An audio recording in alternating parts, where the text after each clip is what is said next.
The Pixel 10 or iPhone 17, which one is better choice in terms of display, camera, battery, and performance?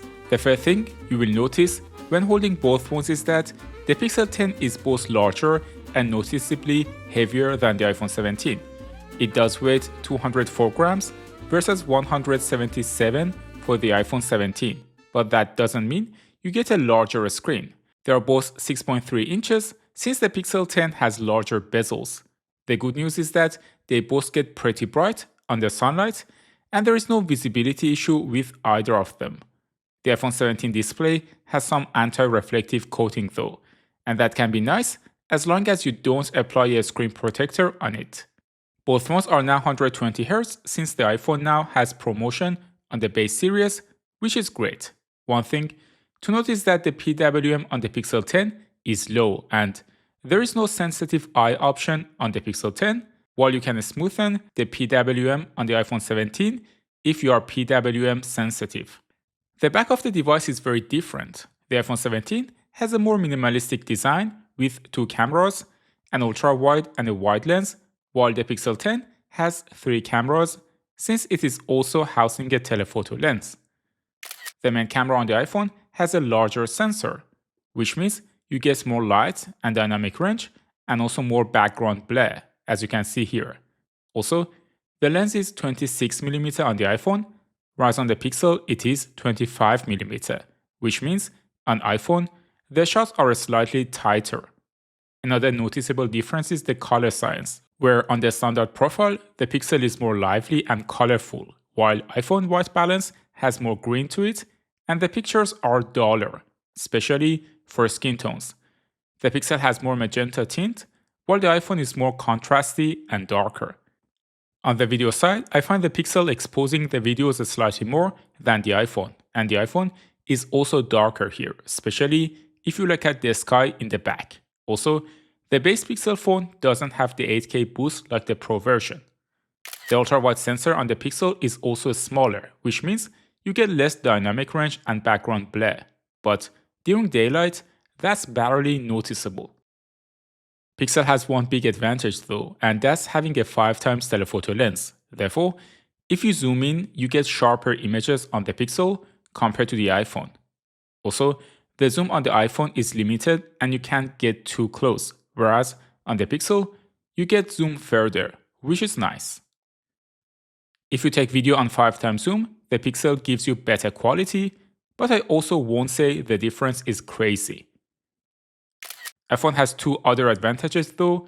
For one, on portrait mode, the processing is better, while Pixel is not doing a great job in particular.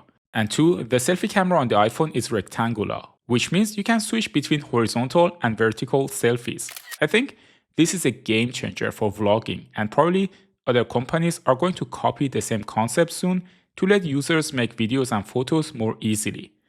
For low light, the funny thing is that this time the Pixel is the one that is more dull, while I find iPhone colors more accurate here. The white balance on the iPhone is also warmer compared to the colder one on the Pixel, which is exactly the reverse of the day photos. At night I find iPhone colors once again more accurate, and the picture has higher quality due to the larger sensor. The same goes for the ultra-wide lens, where the iPhone picture has better quality at night. I also find the iPhone has better stabilization, while the Pixel stabilization is a bit jerky even when I was walking rather slowly. Both phones support magnetic accessories without the need of a case, since Pixel now has Pixelsnap, while iPhone also has Magsafe.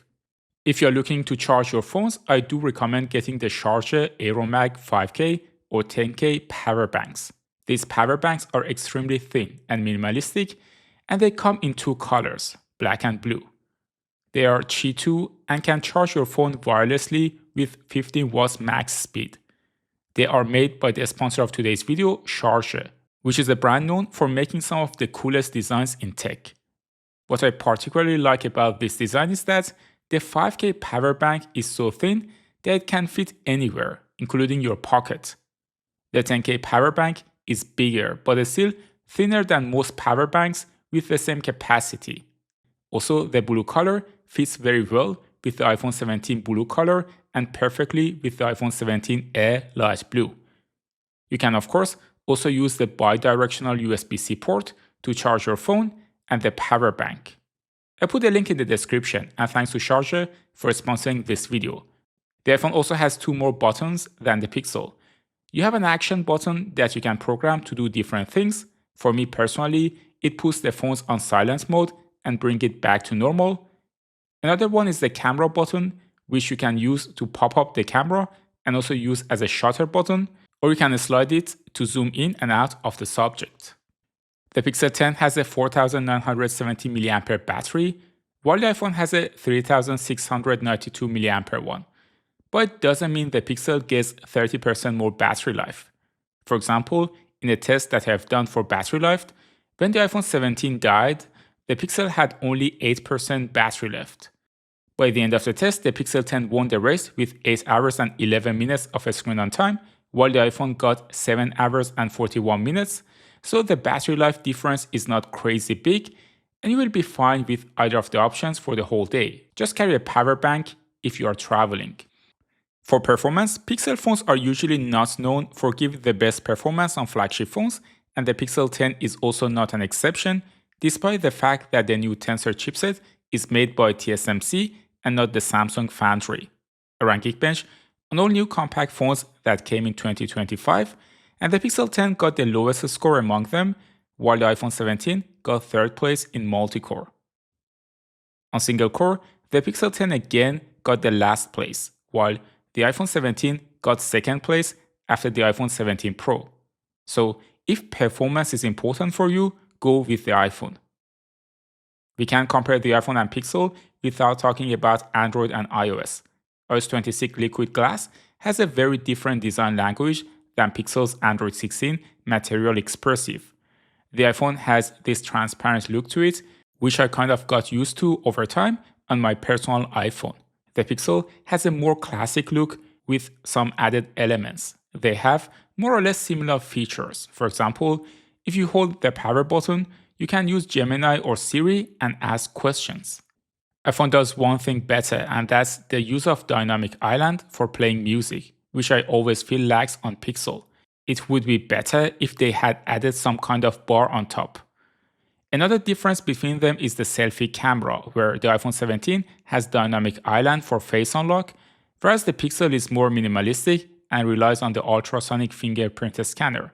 I personally prefer the flexibility of Pixel, where you have face unlock but also the fingerprint scanner. But there are still some nuisances to iOS, like the lack of multi-window support or the fact that there is no universal back gesture, so you can still get confused about how to go back. There is also the lack of clipboard features and some basic functions like a proper file system with folders and everything. That's why I still prefer Android over iOS, even though I'm using both of them on a daily basis. Overall, I would say the choice of getting an iPhone 17 or Pixel 10 comes down to whether you want an Android phone or an iPhone. The Pixel 10 has a telephoto lens and a slightly better battery life, but it is heavier. The PWM is not great and it has a weaker main and ultrawide lens. For me personally, the lack of a PWM sensitive option is a low point for Pixel phones because it is not just a nice to have feature, but an important accessibility feature for people that get eye strain. It is not great that they don't include this feature in a non-pro version. On the other hand, the iPhone 17 has a better camera setup as long as you don't zoom more than 5 times. You get a rectangular selfie sensor, which is nice. It is lighter, and you are also going to get more performance, which future-proofs your phone better. Also, it may be true that the iPhone is more expensive than the Google Pixel, but at the same time, the iPhone usually retains its value more in the second-hand market, just something to consider.